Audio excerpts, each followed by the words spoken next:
অনেক দিন পর আজকে আমার এটা 4 নম্বর ভিডিও। মানে ভাবতে পারছো, 4 নম্বর টপিক। খুব ছোট্ট একটা বিষয় নিয়ে কথা বলতে এসেছি, এটা না বললেই নয়। যেটা আমার সবচেয়ে প্রিয় একটা ওয়াইটির ক্যারেক্টার, মানে প্রথম ক্যারেক্টার ছিল আমার দাদা। নমস্কার, বাট নমস্কার। তো কারণ এক দিদিভাই আমাকে বলেছে, রিপা নমস্কার আর বলো না দাদাকে, কারণ যথেষ্ট ভদ্র মানুষ। আমি বললাম না সেটা তো মজার ছলে বলতাম আর কি। যাই হোক, সেটা কথা না। তারপরে যদি আমার ওয়াইটিতে সবচেয়ে প্রিয় একটা ক্যারেক্টার থাকে, সেটা হচ্ছে আমার ক্রিয়েট করা প্রিয় ক্যারেক্টার, আমার ফিশ কাউশামাজি। বুঝতে পেরেছো তো? তা আমার এই ফিশ কাউশামাজি বেচারিকে দেখে আমার ভীষণ পরিমাণে কষ্ট হয়। এই যে মাসিকে নিয়ে আমি এত কমেডি ভিডিও করেছি, হ্যাঁ, মাসির টপিকগুলোকে নিয়ে আমি যে বলতাম, মাসির এই যে 11 কেজি মাছ, 7 কিলো মাছ, 8-10 কিলো লেগ পিস চিকেনের, হ্যাঁ, তো এইগুলো দেখাতো মাসি। আর আমি ভীষণ পরিমাণে কন্টেন্ট পেতাম, কারণ তোমরা সবাই জানো কন্টেন্টের ওয়াইটিতে প্রচুর অভাব। আর এর মধ্যে যদি এইরকম একটা হট কন্টেন্ট আমরা পেয়ে যাই, যে ফিশ মাসির বাড়িতে এরকম 6 পিস মাছ বেঁচে গেছিলো, সেটা দিয়ে মাসি একদিন ফিশ কাউসা করে দিয়েছে। তো তবে থেকে আমি মাসিকে কিন্তু ফিশ কষা মাসি বলেই ডাকি। কারণ যে মানুষটা মাছ খেতে, অ্যাকচুয়ালি উনি মেছো বেড়াল, ঠিক আছে, উনি ভীষণ পরিমাণে মাছ প্রেমী, হ্যাঁ, সবটাই ওনার কাছে ওয়াও টাইপস, হ্যাঁ ওয়াও। কিন্তু উনি মাছটা ভীষণই ভালো খান, এই জন্য পচিয়ে গলিয়ে ভেপিয়ে পেটা চেপটে যাচ্ছে, তারপরেও সেই মাছ খাচ্ছেন, সে কষা করেই হোক আর রসা করেই হোক আর কি। তো এই নিয়ে আমি তো ভিডিও করতাম। কিন্তু মাসি কিন্তু অন্য দিক দিয়ে যদি আমরা দেখতে যাই, গামলার কিন্তু ভীষণ বড় একটা সাপোর্টার্স, ভীষণ বড় সাপোর্টার।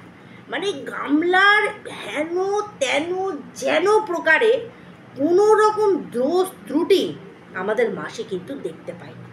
সোনা মেয়ে, ছোট্ট মেয়ে, বাচ্চা মেয়ে, ছোটা সা, নন্না সা, মুন্না সা, বাচ্চি, হ্যাঁ, মানে এরকম এক বাচ্চার মা, কিন্তু কিন্তু তাকে ছোট্ট আর ভীষণ পরিমাণে যে ট্যালেন্টেড। দেখো, আমরা সত্যি কথা বলতে ব্লগার যারা রয়েছে না, যাদেরকে নিয়ে আমরা কন্ট্রোভার্সি করি বা আলোচনা করি, চর্চা করি, অ্যাকচুয়ালি যদি দেখো ক্রিয়েটিভিটি কিন্তু তাদের মধ্যে নেই, বা কোনো রকম কী বলবো ওটাকে,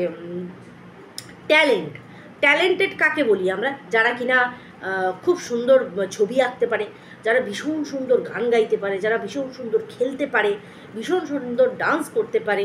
তো এইরকম হাতের কাজ মানে জিনিসপত্র, এই যে যেমন ধরো এই যে চুড়িটা, এটাকে বানানোর যে টেকনিক, এগুলো এক একজনের কিন্তু একটা ক্রেডিট, একটা ট্যালেন্ট তাদের মধ্যে রয়েছে। কেউ ভালো কথা বলতে পারে। সেরকমই আমাদের ব্লগারদের কিন্তু সেই রকমভাবে আলাদা অর্থে কোনো ক্রেডিট ব্লগিংয়ের ক্ষেত্রে আমরা, তারা নিজেদের দিনচর্যা আমাদের কাছে তুলে ধরে, যেটা তাদের নিত্য, এটার মধ্যে ক্রেডিটের কিছু নেই। কারোর লাকটা ফেভার করে যে চ্যানেল গ্রো করে যায়, এইটা একটা খুব ভালো জিনিস।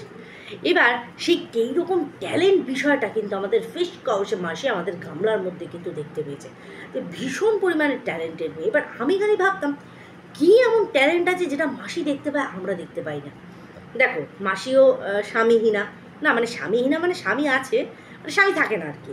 মানে যখন স্বামী আসে তখন সুট বুট মে আয়া কানাইয়া ব্যান্ড বাজানে কো, মানে ডিনার করনে কো, মানে এই যে ডিনার করার জন্য, লাঞ্চ করার জন্য হাজব্যান্ড সুটেড বুটেড হয়ে আসে।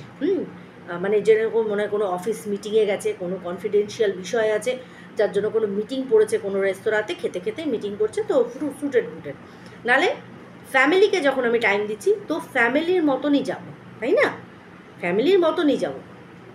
তো সেখান থেকে দাঁড়িয়ে তারও একটা কোথাও না কোথাও খামতি, সেই জায়গাটা কিন্তু সে তার ছেলেকে দিয়ে পূর্ণ করে। মানে এই যে সারাক্ষণ ছেলেকে এত ভালোবাসা, ছেলেকে চোখে চোখে রাখা, কারণ কোনো উপায় নেই, কারণ হাজব্যান্ড তার থেকেও নেই, পরিষ্কার কথা। বাড়িতে কতটুকু সময় দেয় তার ওই একদিনের ভিডিওতে আমি পরিষ্কার বুঝে গেছি। হ্যাঁ, অনেকেরই হাজব্যান্ড বাড়িতে থাকে না, বাইরে জব করে, ইনক্লুড মি, কিন্তু ফ্যামিলিতে যখন আসে সে ফ্যামিলি পার্সন হয়ে যায়। বাট ওনার হাজব্যান্ডকে দেখে কোনো অংশে ফ্যামিলি পার্সন বলে মনে হলো না। তো এইরকম খালি জায়গা থেকে গামলার খালি জায়গাটা কিন্তু উনি লক্ষ্য করেছেন, এইটা উনি ভেবেছেন। বাট গামলা কিন্তু কোনোদিনও খালি ছিল না, সবসময় ডাব্বা ভর্তি ছিল, মানে গামলা ভর্তিই ছিল জলে। এবার কেউ দেখতে পায়নি যে জলের মধ্যে কি করে ডুব দিয়ে চুপটি করে আমাদের এই ফোকলা চোর বসেছিল, বুঝতে পারছি। তো এইটা মাসি বরাবরেরই, এই যে রণদীপ্তবাবু, ইউ রক। এই রকটা রণদীপ্তর মতন, মানে ওই ল্যাটার মতন পুরুষের মধ্যে আমাদের ফিশ কষা মাসি দেখতে পেয়ে গেছে, যেটা আমরা কেউ দেখতে পাইনি। যেমন গামলার ইনভিজিবল ট্যালেন্ট আর এই ফোকলার ইনভিজিবল রকনেস, জানি না সেটা কি। তো যাই হোক, এখন যে ঘটনাটা ঘটেছে, আমাদের মাসি কিন্তু চক্ষু লজ্জা, মুখ লজ্জা, যেটাই বলো না কেন, কথাতেই আছে জাহাজ যখন ডোবে না, সবার আগে ওখান থেকে ইঁদুর পালায়, সবার আগে পালায়। মাসির দশাটা আজকে হয়েছে তাই। মাসির কমিউনিটি পোস্টটা দেখো, আমি বাধ্য হলাম এই ভিডিওটা করতে। মাসির কমিউনিটি পোস্টে বলছে, এবার মনে হচ্ছে অন্য টপিক নিয়ে কথা বলতে হবে, যদি আমি অন্য বিষয়ে কথা বলি তোমরা আমার পাশে থাকবে তো। মানে এইরকম একটা প্রতিশ্রুতি কিন্তু ভিউয়ার্সদের কাছ থেকে আমাদের মাসি চেয়েছে। তা বলছি মাসি, আমার জানতে ভীষণ ইচ্ছা করছে, হঠাৎ করে টপিক কেন চেঞ্জ হবে মাসি?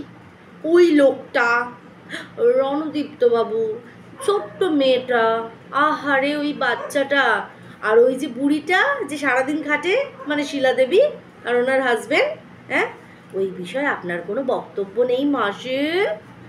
আহারে মাসি কন্টেন্টলেস হয়ে গেল মাসি, খুবই কষ্ট হয় মাসি। একটা বছর কি এফোর্ট দিয়েছেন আপনি, হ্যাঁ, আর এরকমভাবে গামলার এই দুর্দিনে আপনি ওর বিষয়টাকে ছেড়ে দিয়ে অন্য কন্টেন্টে ফোকাস করবেন মাসি। You are so selfish, how is this possible মাসি? হ্যাঁ, এই যে বন্ধুরা যারা কিনা শুধুমাত্র ওই লোকটা গামলাকে ছোট্ট mayor Ranadipta Babu you rock বলাতে চুটে এসছিল, সেই সব মানুষগুলোর কি হবে মনের দশা? এই যে আজকে আপনি টপিক মানে ছেড়ে ভগৌরি হয়ে যাচ্ছে, মানে ভেগে যাচ্ছেন, তাই বললাম ভগৌরি টাইপস। আরে মাসি, খুব খারাপ লাগছে, মানে আমার গামলার থেকেও বেশি আপনার প্রতি ভীষণ আমার খারাপ লাগছে। কি হারে আপনি এফোর্ট দিয়েছেন ওই মেয়েটাকে এত সুন্দরভাবে সবার সামনে তুলে ধরা, কিন্তু মেয়েটা যে তলায় তলায় মানে খাল কেটে রেখেছে, কেটে নিজের জন্যই কুমির এনেছে, সেটা কি আর আপনি বুঝেছেন? আপনার ইনোসেন্ট মনটা বুঝতেই পারেনি। তাই আমি বুঝলাম, আহারে সবাই কিন্তু আমাদের এই ফিশ কষা মাসির পাশে থাকবে সবাই, দয়া করে তার ওই মানে এই যে হাঁপানি উঠে গেছে এমন বলেছে গামলার এগেনস্ট পার্টিদের, তারপরে গামলার হয়ে বলতে গিয়ে ওনার নাভিশ্বাস উঠে গেছে, তাও উনি বলে গেছেন, হ্যাঁ, থামেননি, কিন্তু আজকে উনি ভগৌরি হয়ে গেলেন, লাইক তো করি। বাজে কথা, হাসতেনি, কখনই কারোর অসময়ে হাসতেনি, কিন্তু আমরা ভীষণ পরিমাণে মানে আশাহত হয়ে যাব যদি মাসি কিন্তু আমাদের এই গামলু রানীর পাশ থেকে সরে যায়, ভীষণ পরিমাণে আশাহত হয়ে যাব মাসি। আমি বলি কি, একটা মশা আমাকে ভীষণ কামড়াচ্ছে, এটাকে সব মরা অবধি না আমার, ওর কপালে আজকে শনি আছে, মারবো তো বটিকে আমি। হ্যাঁ, যাই হোক, সেটা ভীষণ রিভেঞ্জফুল মেন্টালিটি আমার। যাই হোক, সেটা বড় কথা না, কথা হচ্ছে মাসি ভেগেছে। উল্টো দিকে আমাদের রিপু দিদি এত ক্রেডিট নিতে পারে না আমাদের রিপু দিদি, বলছে আমি এরকম কুচিয়েছি বলেই ফোকলা বাধ্য হয়ে সব দেখিয়ে দিয়েছে। বলছি রিপু দিদি, একটু ক্রেডিটটা কম নাও, যেখানে যেটাই হয় সেইখানে মানে ক্রেডিটটা নিজের দিকে খাবলা দিয়ে কিভাবে নিতে হয় সেই অপেক্ষায় তুমি হ্যাঁ করে বসে থাকো। এত ক্রেডিট নিও না বাবা, কেউ ক্রেডিট তোমাকে দিলে সেটাকে গ্রহণ করো সগর্বে, হ্যাঁ, কিন্তু নিজেই যদি হামারা ক্রেডিট করতে থাকো, মোটেও তোমার ক্রেডিট না, ঠিক আছে? কোনো ক্রেডিট নেই তোমার এখানে। এই যে ফোকলা যে আজকে বিষয়গুলো সবার সামনে এনেছে, হ্যাঁ, তাহলে তো তোমার সর্বপ্রথম ভিডিও করা উচিত ছিল, তাই না?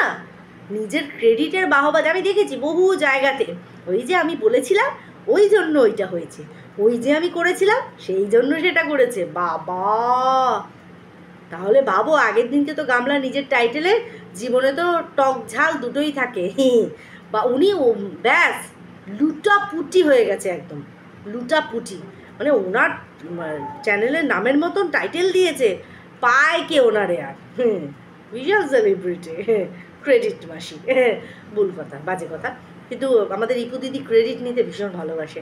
সবাই প্লিজ ক্রেডিট দাও, সবাই যেমন ফিশ কষা মাসির পাশে থেকো, এইরকম অসময় সান্ত্বনা দাও যাতে গামলার পাশ থেকে না সরে যায়।